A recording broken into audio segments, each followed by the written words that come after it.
సర్వశక్తి ఆరాధ్య దైవాలను ప్రతి సంవత్సరం డిసెంబర్లో మొదలై అమావాస్య వరకు ఒక నెల కాలినడకన పాదయాత్రలో భాగంగా డోలు, తూడం, వంచులు, వాదగాదవులలో సంస్కృతి సాంప్రదాయాలతో ఆటలాడుతూ పాటలు మొదలైనాయి.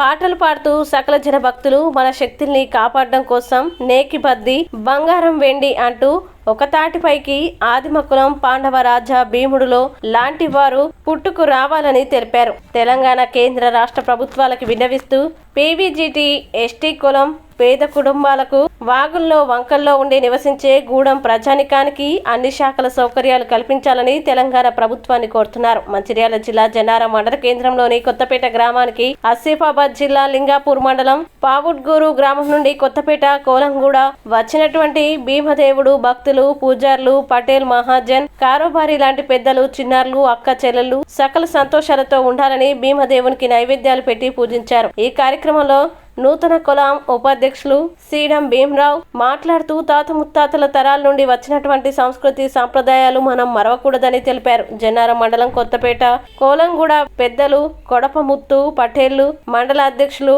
కొడప ఆనందరావు, జన్నారం మండలం బాదంపల్లి గ్రామంలోని గంగా స్నానాలకి భీమదేవుడు సర్వశక్తి విగ్రహాల్ని గోదావరిలో పాలాభిషేకం చేస్తారని తెలిపారు. పూజారులు, భక్తులు, చిన్నారులు, పెద్దవాళ్లు గూడెం నుండి వందలాది కిలోమీటర్ల దూరం పాదయాత్ర ప్రయాణం చేస్తున్నారు. భక్తులు, పూజారులు టేకంలేతు పటేల్, మూలగూడ, కాంచన్పల్లి, కొండపరాజు, సిడంరాజు, టేకం రాము తదితరులు పాల్గొని మహాపూజ కార్యక్రమాన్ని విజయవంతం చేశారని అభినందించారు.